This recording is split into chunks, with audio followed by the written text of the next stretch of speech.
transcript.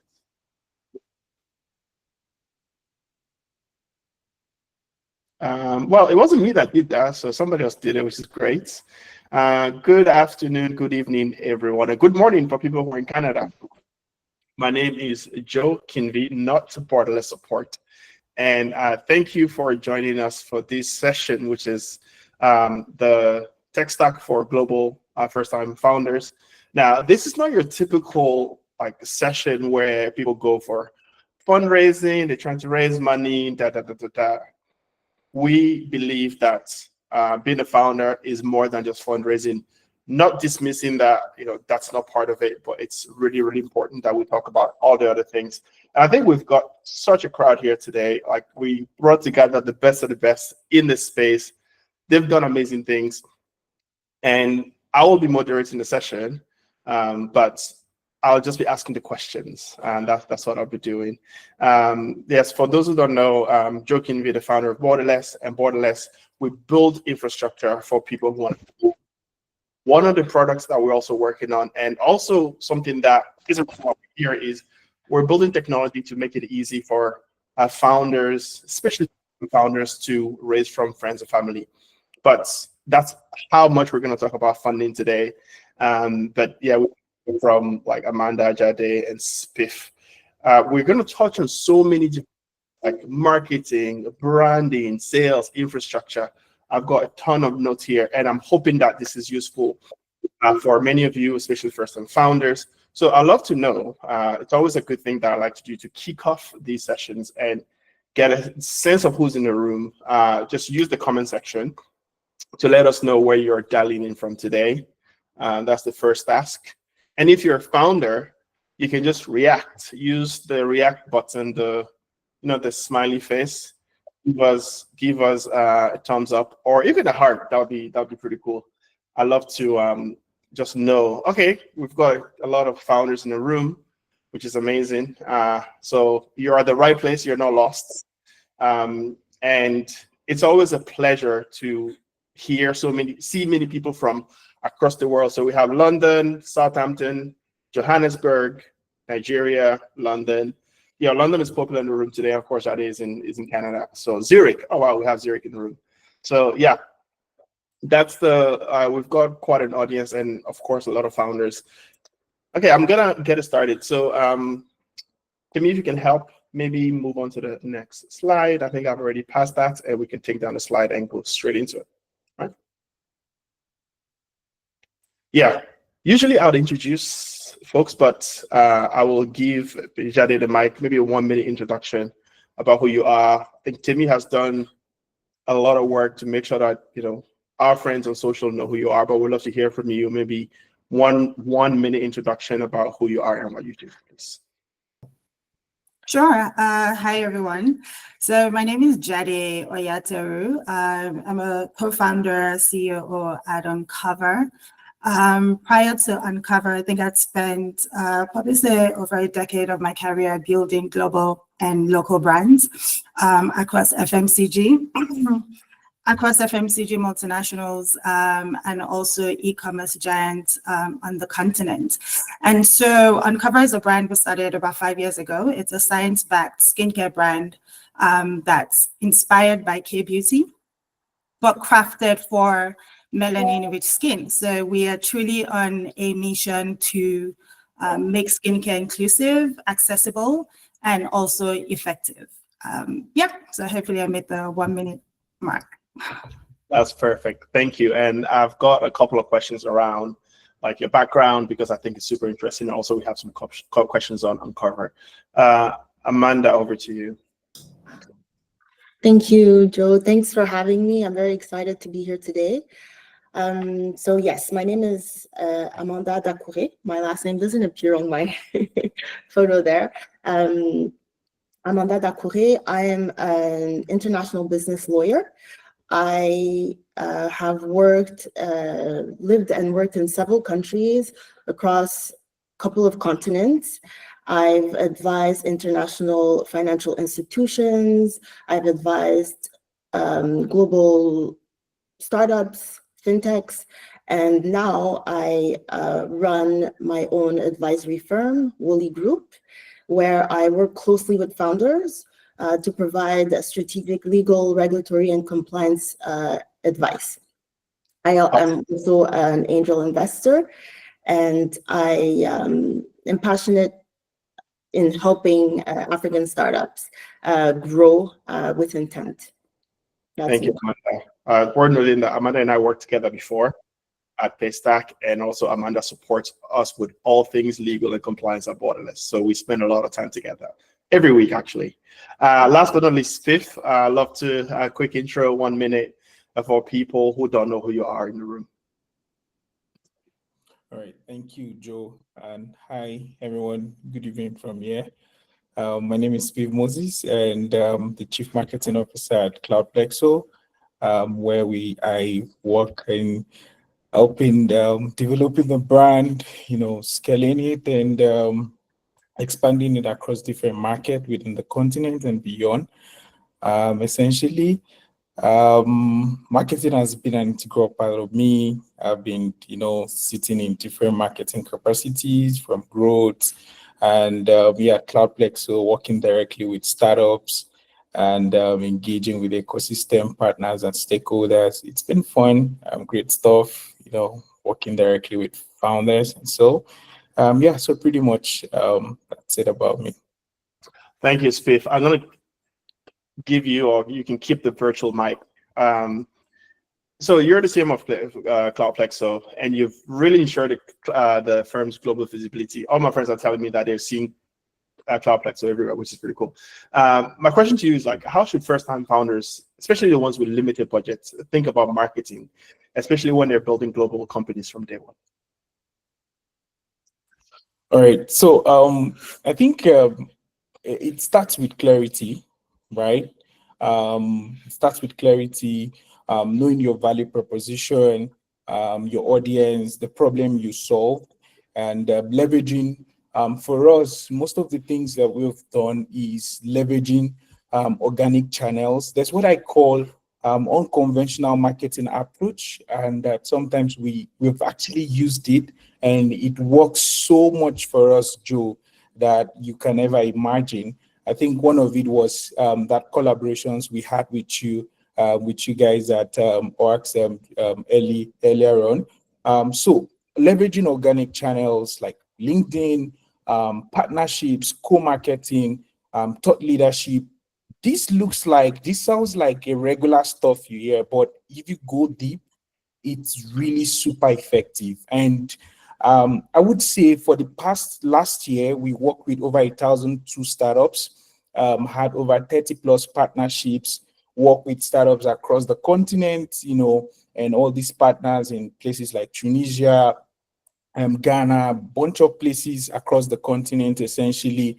And first off, we never run any ads, 0 ads. We were able to, meet up with our a target for the year and even beyond, as it were. And so all of these was through these methods that I've actually shared with you. And also, we're very big at community, right? Community over campaigns, right? Building and connecting with the right folks and all of that. So, I mean, global visibility isn't about spend, but it's about how strategic relevance you kind of pushed, when trying to reach out or engage with your ideal customers. Thank you, Spiff. I'm sure you all can see me take frantic notes. It's not for you, it's for me, because I feel like first question, and I'm taking so much value. Jade, I'm gonna take it back to you, and I hope I'm pronouncing your name correctly, because Timmy told me it's Jade, so I didn't want to be. Yeah, thank you. Yeah. All right. I'm gonna roll it back a little bit and go to before you got to Uncover or started building Uncover. A quick browse on your LinkedIn, and it seems like you really, really understand marketing and branding, and you've worked at Unilever, Jumia, before you started Uncover, of course. My question is, how easy or hard was the transition from leading marketing for these brands who, of course, probably have a lot of budget, to essentially starting your own? And how easy was it, or how hard was it, that transition? Because I think a lot of founders really struggle with the transition from being a full-time employee to now becoming a full-time employer. Can you shed a bit of light on that? Yeah, no, I think, look, there are probably answers we've heard before, but it's the reality. I think there are two ways to look at it. And in my like a situation, one, it was incredibly humbling because you're coming from large organizations that have structure, you have budgets. I wouldn't say unlimited, but you had budgets. You had a team, and suddenly you're moving to a startup world where, I was wearing most of the hats with my co-founder, right? So everything from HR to ops to, the other day I was discussing with someone, it feels like years ago, but every Friday I would be in the warehouse doing stock take, right? So I was wearing all the hats. But I think the great thing about that is, that experience in some way feels like a gift. So because you tend to, now you have a deeper appreciation and understanding, at least for me, for every part of my business, right? So before growth, before complexities and all of that essentially enables you to now start releasing some roles and hiring people. I think being in the weeds at the very beginning was very crucial and helpful. So it was humbling because you're coming from structure to no structure and you're building structures. You're coming from unlimited budgets to now very, very limited budgets, and you have to be creative on how you spend. But I think at the same time, I think my corporate background for sure became an asset. Being able to bring all that structure into an early stage environment was super important. So everything from how, we plan campaigns up until today, like thinking about project management, the end-to-end.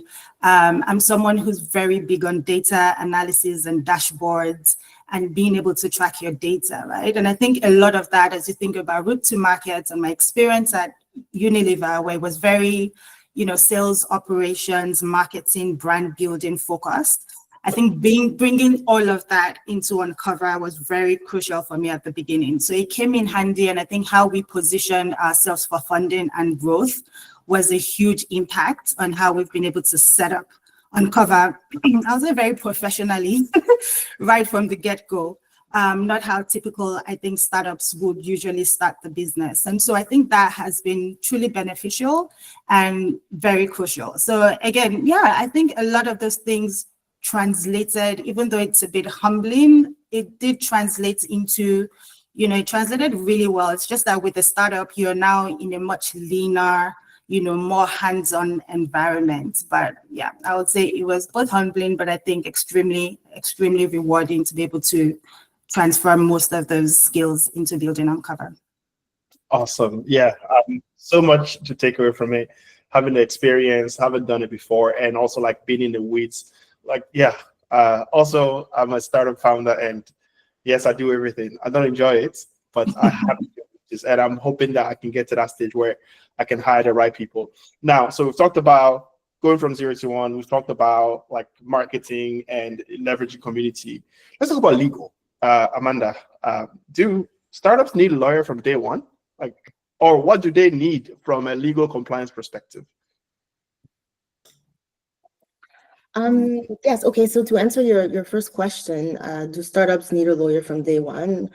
No, you don't need a lawyer from day one. You don't need a lawyer for everything, but you do need a legal strategy in place from the beginning. So early on, you can do a lot yourself with the right strategy in place, like knowing where to incorporate, having basic contracts, templates. But there are key moments where it's worth bringing in a lawyer, like signing your first investment agreement or assigning IP, entering into commercial agreements that carry a lot of risk. So when you find a lawyer that tells you you can do simple things yourself to save money, you can trust them, keep them. But in terms of structure, I love that Jade mentioned, start lean, but be structured. That's very important. You don't need to set up legal entities in every market right away when you're thinking you're going to expand. Expanding is strategic. It's not just about launching a product. It's also about navigating many other issues that will cost you a lot if it's not done properly. So one size fits all doesn't scale. What works in Cameroon won't necessarily work in Senegal. So I'd say like a basic minimum legal, like list of legal documents would be first local incorporation documents. That's important. And so once you start scaling and you have multiple entities, you will need an intra-company agreement.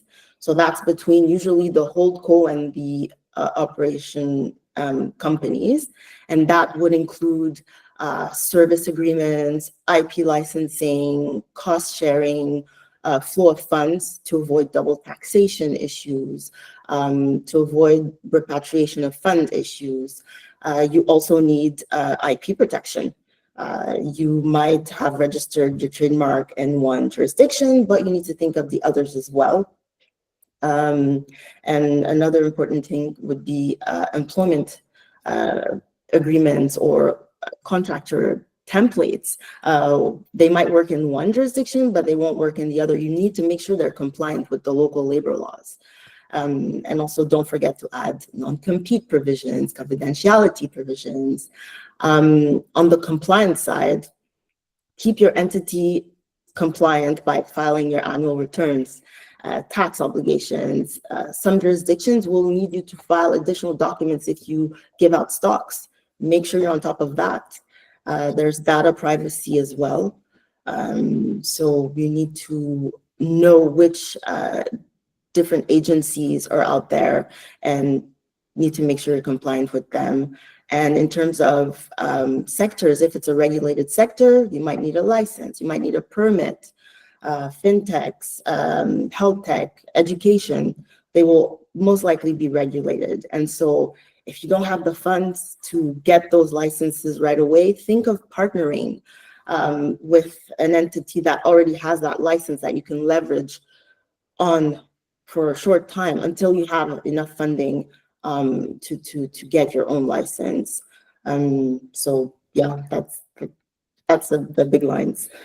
That's like I'm taking so many notes. Sorry, Jade, please go ahead. Sorry, and I just wanted to add to what Amanda said, because I think it's such valid points, especially when it comes to trademark. And this is like real life scenario examples, because sometimes when we start, a lot of founders, trademark sort of feels like, we're going to do it at some point, or you're still so narrow-minded with, I'm in one market, so I'm just going to trademark. And I think for us, it really came to bite us because when we first started, we were very like, okay, we're Africa focused, and at the time, we weren't even thinking so big. And it was like, we're in Kenya, let's look in Kenya and Nigeria, we trademark those two markets. And then as you start to think globally and you're ready to trademark, and then you find that you're blocked, right? Potential litigations, we start receiving letters from one market that's like, we've heard about you, don't even come into this market.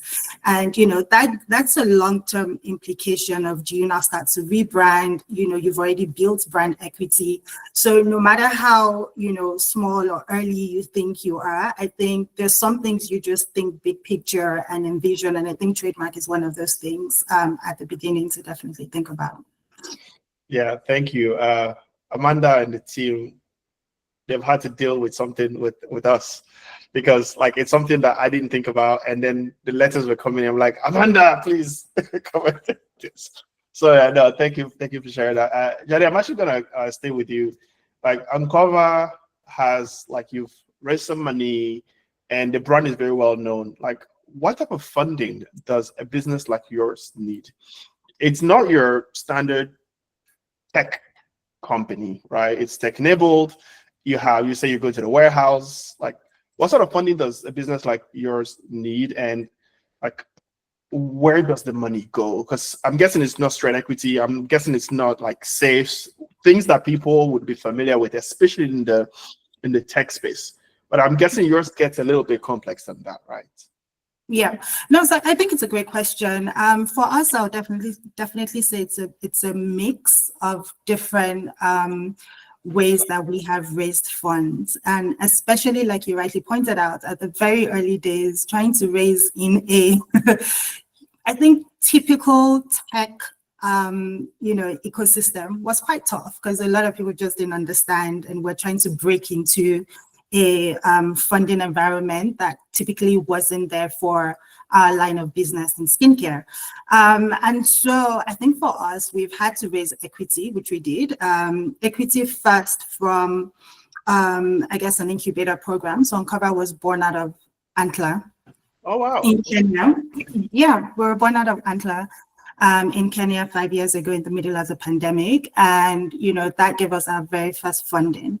And so again, if anyone here is looking, I can highly, highly vouch for Antler as a great, enabler, especially as you start off. So, and then over time, we built equity, through we've done SAFEs, we've done price rounds.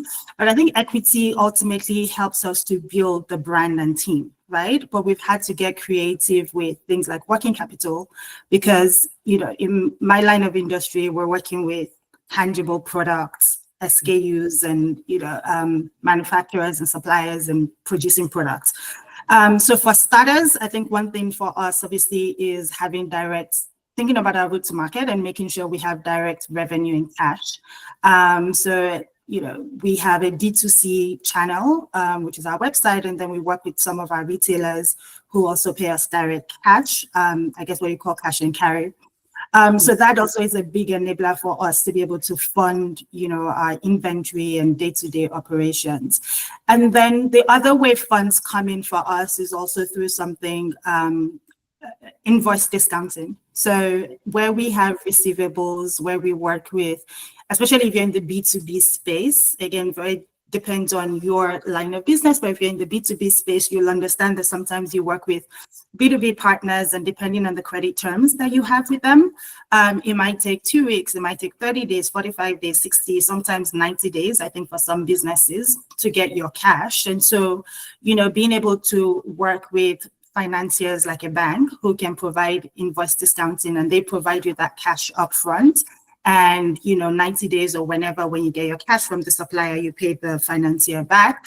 I think that has also been great for us in supporting our, I guess, inventory, which is big because obviously we need working capital to support inventory.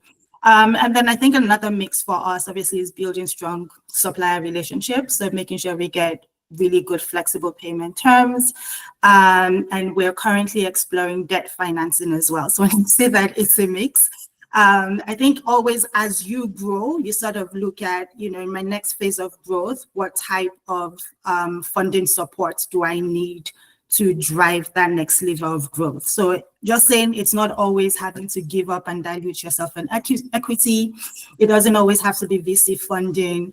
I think there are just other ways, and we've had to be creative about, different needs and areas of really getting that cash. Thank you, Jade. One thing I'm actually just taking from this is you started making money quickly. And then as you're making money, you get the option to unlock different types of financing, because you can't invoice a factory if you haven't issued an invoice. So I think, I also feel like a lot of us got spoiled in tech, and the quicker you make money, the better, or the more options you'll have.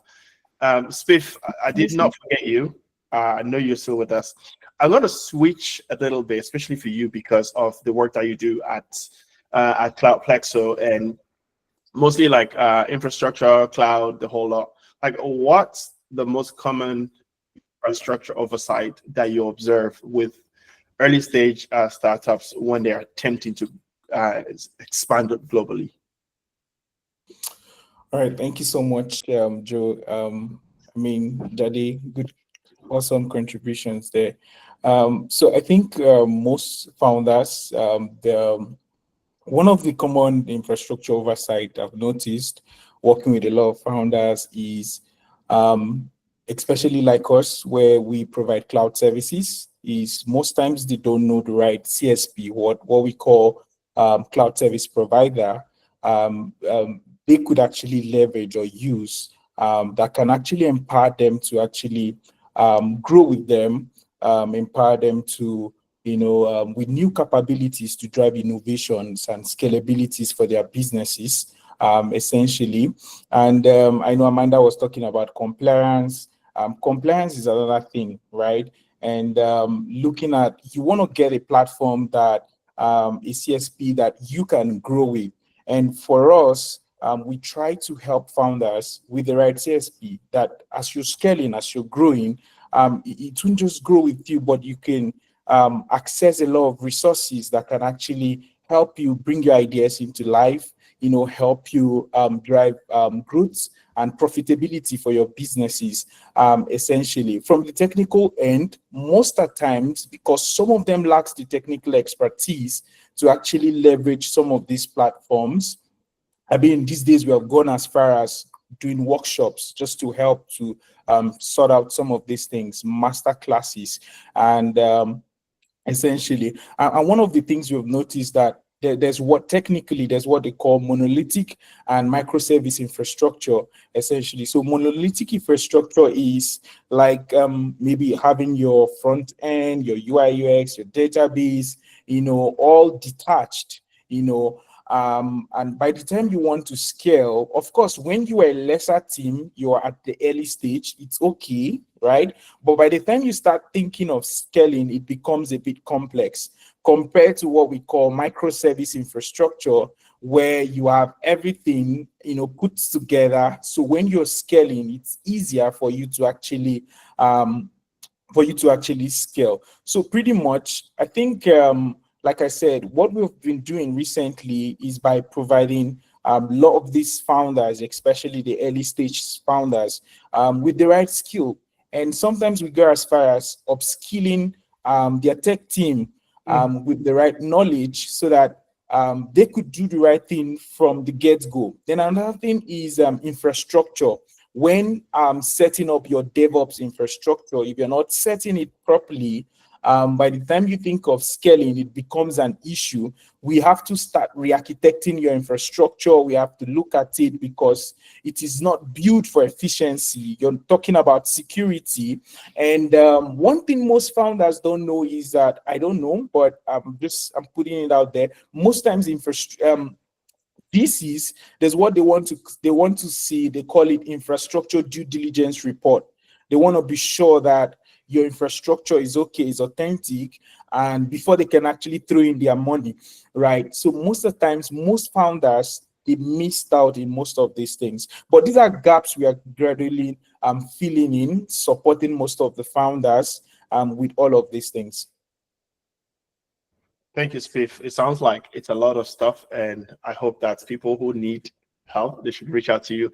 I want to stay on the topic of expansion. Amanda, I want to come back to you.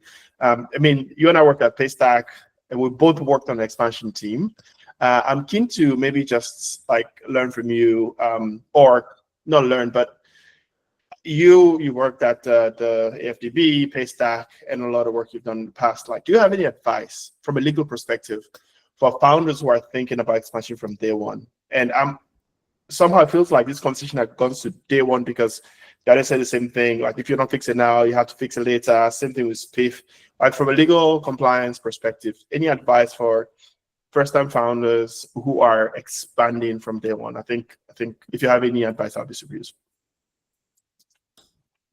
Yes, of course. I'd say that again, structure is everything, and so if you are already expecting to scale internationally or even to raise, it's important to create an international holding structure relatively quickly.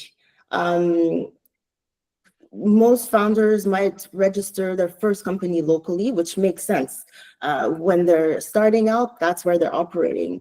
But when it's time to raise or scale, that local entity may become a blocker.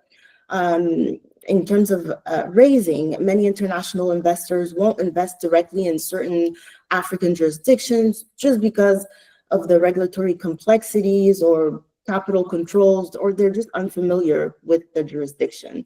So what they're looking for is a clean, trusted holding company. The IP needs to be assigned to it properly. And by that, I mean having appropriate IP assignment provisions that ensure that all the intellectual property created by the founder, by the employees or contractors, is legally transferred to the company, ideally the holdco. And so that way the business owns and controls its core assets. And then once you have more than one entities, I've talked about the intra-company agreement. So it's just really focusing on a proper structure. Another important legal document that founders often forget is the employment stock option plan. If you're planning to distribute stock to your employees, you need to carve that out early on, because it's a lot harder later and it might get messy with investors. And you also risk of losing talent or scare off the investors. So you can't scale globally with a structure that scares investors and employees off. Amazing. No, thank you so much for that. And I think a lot of founders tend to default to Delaware. Some people go to the UK. I've seen some people go to Mauritius. But yeah, I think that's super, super useful. Jade, I'm going to stay on the topic of expansion.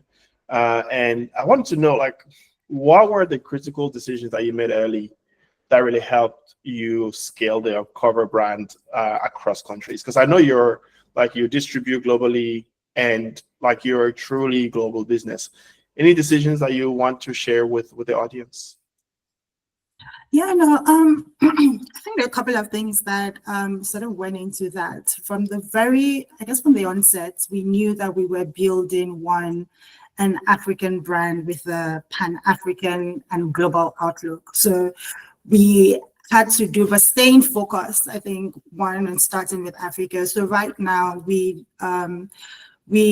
are operational in Kenya and Nigeria with opcos, and then we have a distributor led to other markets like Ghana, Uganda, Tanzania, Rwanda, and some other markets. But I think for us, I think it was important to obviously take the time to do your research, right, for each market. And as much as there might be geographically close geographically, I think there's still some nuances for each market. So just understanding, for us, it wasn't just understanding the skin concerns, but also how do women that we're targeting, what influences them, what is their lifestyle preference. I think all of that was very important to make sure that that research is done before going into any market. And then very quickly mapping out what your go-to-market strategy is for each market. So again, when you're working with very limited capital, I think for us, deciding what markets are we going to enter directly and which ones would be distributor-led. So where do you make sure like partnerships and all of that come into play? So again, for us, being very clear that with Uncover, we wanted to have opcos in 3 key markets on the continent, and then we would be able to serve the other markets through distributors and just making sure you have the right partnerships. And I think having that clarity from the very beginning just helped us to make sure we were not stretching ourselves too thin. So again, as you build your business and as you think about expansion, I think having that clear route to market strategy is very important, again, based on the industry that you're in. I think some other things for us was also, before we started going wide, and this was a lot of advice I got at the beginning, I think go deep before you go wide, right? So you want to prove traction in your first market, right? I think before we just jump up and say we want to do everything, and that's the big thing as founders, right? Staying focused and being able to prioritize is so important, and it's key. So again, how do we prove traction in the first market? So I think we were in our first market of Kenya for 2.5 years before we then launched Nigeria, and then the other markets subsequently. But I think once we understood what worked in Kenya and we sort of built a proven process around that, it was easy to sort of build a playbook that could be easily replicated across markets. So I think that's very important when you think about, there might still be some nuances. You might have to change a few things and localize certain aspects of, your expansion. But I think that playbook is very important. And once you've been able to crack that in one market, it's a lot easier to then replicate it across other markets. I think something else I'll probably add is, leaning heavily to your networks. I think Kenya and Nigeria was just easy for us. It wasn't easy, but it felt like the right thing to do as well, because we really I had strong networks. And I think that relationship played a huge role for us, from, introductions to retailers, introductions to suppliers, to, third-party logistics partners. Every time I'm having a conversation with someone, oh, do you know, and how many do you knows have turned into so many, it feels like an unfair advantage for us, to be honest, and what helped us to move quickly as we continue to stay lean. So I think, just truly looking at your business and what is that vision goal, and how do you break that down into your route to market or go to market strategy, and then research, understanding each market, I would definitely say has helped us to scale, as well as obviously building that playbook that you can replicate, sort of like a plug and play across markets. Thank you. Yes, Spiff, go on. Yeah, I think I just want to add to what Jade says. I think maybe she should write about go-to-market. Yeah, for real, because I could actually connect to really everything she's saying, speaking about the market dynamism, the nuances, product localizations, starting from somewhere. I know when we started, when I joined, we needed to do a test run in Nigeria. Right, we had to go to some ecosystems because we wanted to connect to founders. So we had to try to leverage community. It was very, very important. Collaborations, partnerships. And we have to go to some places in southern part of Nigeria that people would like, hey, yo, there are no founders there. You can't just be there. And are you guys just doing a show or something? Or for most people, they thought we had enough money to spare. So that was what we were trying. But we went to this, we even bring ecosystem guys. I'm sorry to say, there were folks who are so outspoken on LinkedIn, but they never knew any startups within the same ecosystem they were. They have not even supported. So we're like, okay, we identify them, we bring them together, we spin off ecosystem collaborations and partnerships, because we believe that when we have a thriving ecosystem, when the ecosystem is connected, there is a support, there are a lot of startups that would spin off from there, and they will need cloud services, right? They will need us. It might not be the first 6 months, it might be after a year. And trust me, Joe, we are getting that traction now. We're seeing people reaching out to us, collaborations. These are startups that we thought when we went to those ecosystems, people never thought these startups would ever come to life. So today we are getting traction. Now, talking about playbook, we started it, we listened to them. That really helped shape our value proposition, because we were listening to them. What are the VCs talking? What are their pain points? How can we support them? How can we provide them with solutions? Then in extension, they provide to their portfolio startups, right? So we were connecting with these folks, and that really helped to shape our value proposition.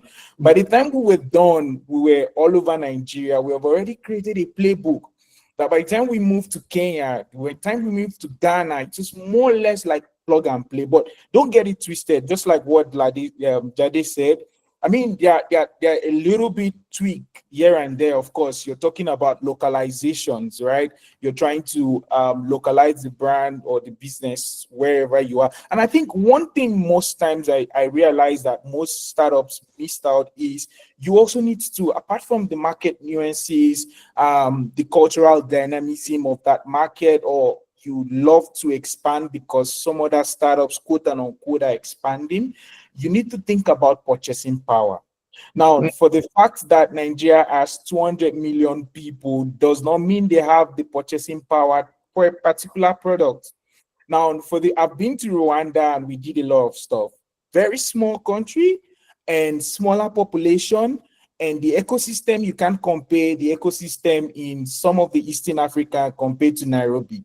But when we pushed a particular services, we saw the responses that even in Nigeria, with our 200 plus million population, there wasn't response. So you also need to think from the direction of the purchasing power. It's not based on the population. Population is different from purchasing power. So those are like key elements you need to be very mindful. But Jade, I just want to say, I think I'm a big fan of this.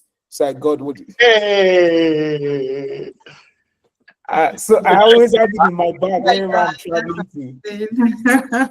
Okay, well, Right. I'm in Nairobi next month, so I know exactly what I need for my flight back. Because No, I mean I had to be in Cape Town, so I know in Joburg, so I had to go with it. So I have a bunch of it. So yeah, Okay. I'm pretty much gonna share with some of the folks here, but yeah, I'll be expecting my referral bonus. Okay, back to you. Thank you, Spiff. Very useful. Now, I'm conscious that we're nearly at time. One last question for everybody on this call. Actually, maybe I'll leave it to you.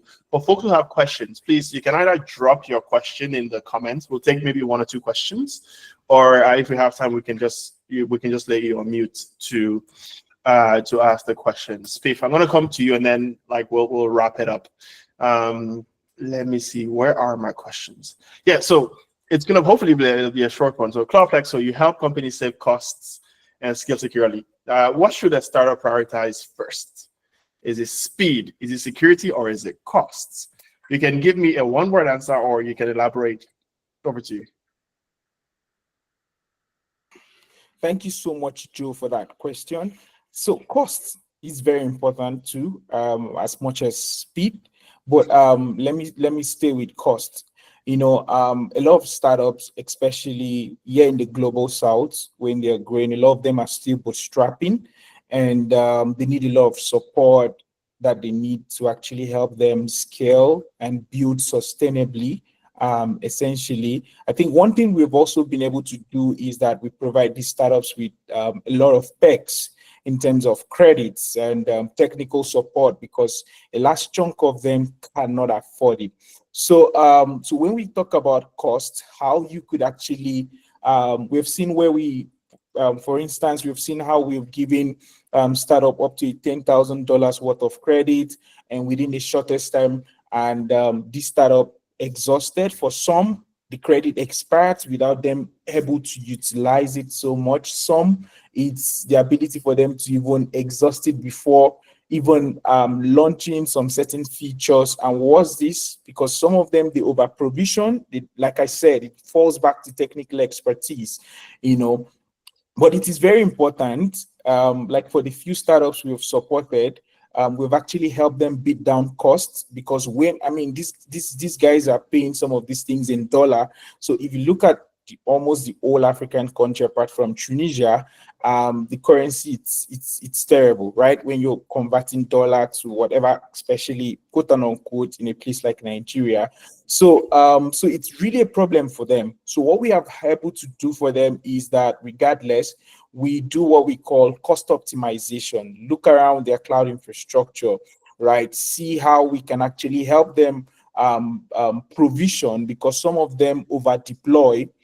Essentially, so we identify what we call idle resources, see how we can actually close the loopholes, the frictions, the leakages that is, making them to overspend, and actually helping them to reduce their costs. That way their heads will be cool and they'll be focused on driving innovations and profitability, and of course growth for their businesses essentially. So yeah, cost is also one big factor, and of course speed of getting to the market. So I think one thing we've done also in terms of speed is that instead of you going around to build an R&D, before you build an AI model, you need to go through R&D, you need to start setting up the infrastructure. It requires a lot of, it's quite expensive getting AI engineers. I don't know, maybe in other climes, but even getting an AI engineer, it's not easy, right? And even when you get it, the ones with the right expertise, it's also a problem. But instead of going through that route,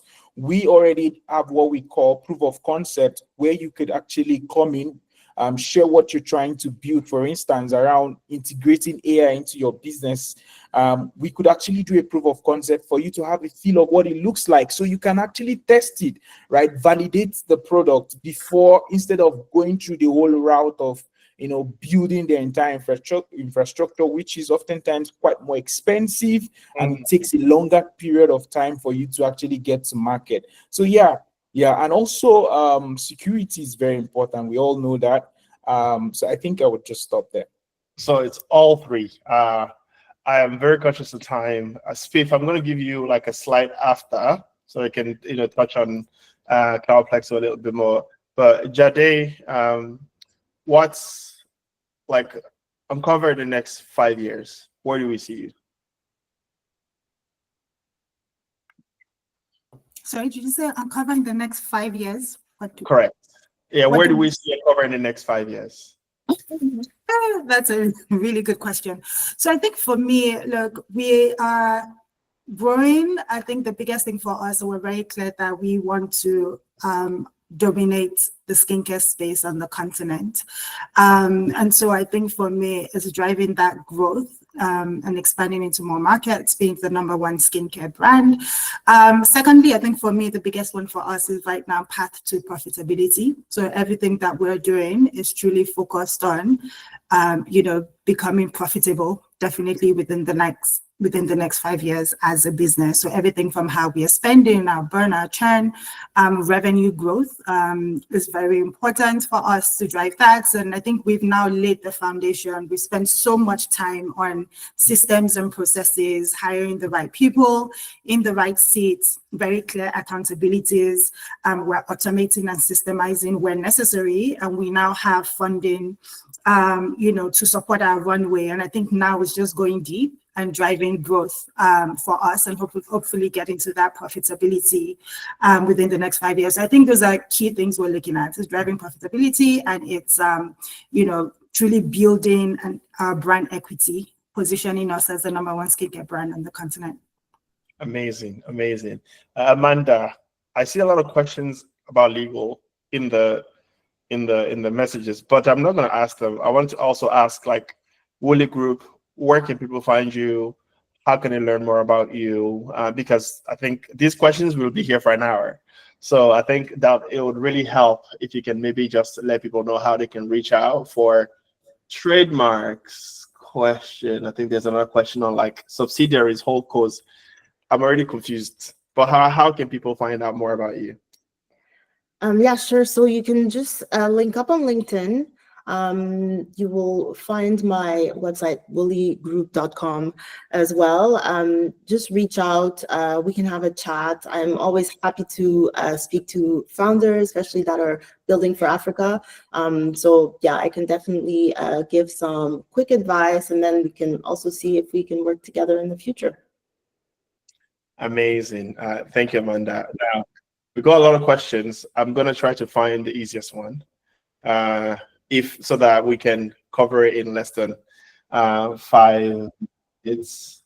Okay, so we have Thomas from Botswana, his question is, what advice would you give for attracting top talent when you're pre-revenue and can't afford high salaries? Only equity, a bold vision, and good vibes. Love this session and listening from Botswana. Maybe Jade, Spiff, any advice for Thomas? Yeah, I think it's always a dicey one at the beginning on how to balance salary, because let's face it, everyone has day-to-day, bills and life that has to keep going. And so truly being able to sell your story and your vision, to be honest, and finding the right person. So whether or not you're looking for a co-founder, which I think, again, incubators are really great for that. So, whether you're looking for funding, you're looking for a co-founder, going into an Antler or Techstart, there's so many of those. I think they're really great ways to do that. But yeah, I think it's, if you're able to like selling that story and building off that equity, I think is super important in the first place. And if it's really important, the salary is there, maybe you want to benchmark part-time roles starting first as you move into full-time once you're able to generate revenue. And then other ways of funding, obviously, again, there are ways like the incubator programs. There's, guys like Amanda, who are angel investors, or you want to tap into friends and family. I think that, there are just so many other ways without just VC to definitely be able to get funding as well. Amazing. Spiff, anything you want to add? Yeah, I think Jade has answered everything, responded, so it's cool. All right, let me just see if I can squeeze in one more question. No, folks, ladies, gents, thank you so much. This session has been amazing. I wish I had uncovered gifts to give all of you, but I don't. But hopefully I'll make sure to give some in the future or get some for myself. Spiff, Amanda, Jade, thank you so much for making the time. Thank you so much. This is amazing. Thank you. Thank you so Thank much. you. Great stuff. Okay, so I'll give it back to Timmy, who will take us through the rest of the evening. Hopefully we'll finish it before 6. Yeah, over to you, Timmy.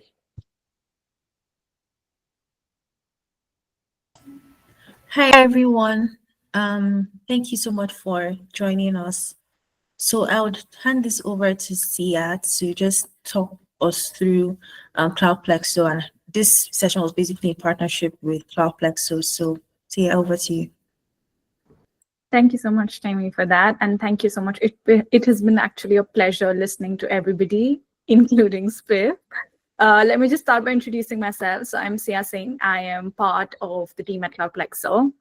I hope you know us by now, but if you're still thinking, who are these people? What is CloudPlexo? How are they related to AWS? To answer all of those questions, we're a cloud native consulting company. So we're based off in London, Nigeria, Ghana, Kenya, South Africa, and beyond. We have been helping startups modernize with their cloud native strategies with the help of in-house experts that we have, including AI engineers, solutions architect, because we understand it is really essential for startups to have a strong technical team, but at the same time, it's very difficult to have a very strong technical team when you're starting off early. So our focus spans across cloud migration, DevOps, AI, security, as Spiff mentioned before. We have a global client footprint. Our focus has been on this particular aspects around cloud. We've helped multiple startups across board. We've helped 2,000 plus startups. Our key focus has always been helping startups to build smarter as well as scale securely, or building an architecture on AWS. So we're very proud to say that we're an AWS Advanced Consulting Partner, and we're also part of the Global Startup Program. So we work very closely with startups to drive any sort of innovation by supporting their cloud needs, AI needs, whether it's building an intelligent assistant, you want to streamline your operations, you need help cost optimization, you need help in your architecture, you also need help in like unlocking funding opportunities, accessing the free credits, most importantly, making sure that you get those credits and it is well utilized. Like Spiff mentioned earlier, we've had cases of startups getting those credits but not utilizing them essentially. So we don't want it to get expired. We don't want you to waste any opportunities. We're here to help you move faster, leaner. So please feel free to reach out to us. And if you're confused, if you need any second opinion in your cloud infrastructure, we're happy to help. Yeah, thank you so much. I don't know, Spiff, if you want to add something to that. All right, thank you so much, Sia, and thank you so much, Joe, and Temi, and the team. So I'll just be dropping a link for you to book a free consultations with our team and get to speak with Sia directly or myself, and we'll direct you to the right team, provide you with the right expertise and technical support and everything you need to actually drive growth, innovations, and scalability for your business, essentially. Thank you so much. All right, thank you. I think Timmy's having an issue with her internet. I don't know, Timmy, if you're back here. I'm sharing the screen again. If you want to. Okay, no. I had to join my phone. Hi everyone, good evening. Thank you so much for joining us, and thank you to the panelists for being here. So just some information about Borderless. Borderless is an all-in-one infrastructure for global diaspora communities, and we enable collective managers to start, engage, and scale your collectives effectively. So if you have an investment collective or you want to start an investment collective, you can reach out to us. Some of the key features that we have are multi-collective access. That means that as an investor, you can join more than one collective and actually invest with them. We have membership management tools as well for collective managers. We have collective management tools. So everything from managing opportunities, tracking your the funds that you're raising and all of that, investor accreditation as well. So if you want to join the Borderless platform as an investor, you go through like an accreditation process, right? And we also have multi-asset investments. So we have assets like venture capital. We support assets like venture capital, diaspora bonds, real estate. We also have the funds collection and disbursement, which is available in 10 different currencies. Next slide, please.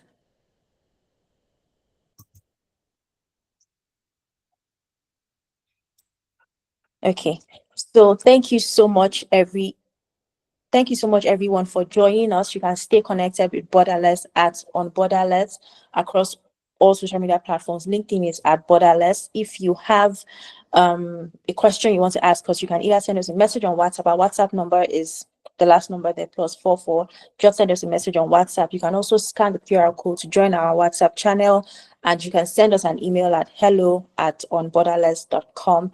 Enjoy the rest of your evening. Thank you so much. All Bye. right, thank you. Yes.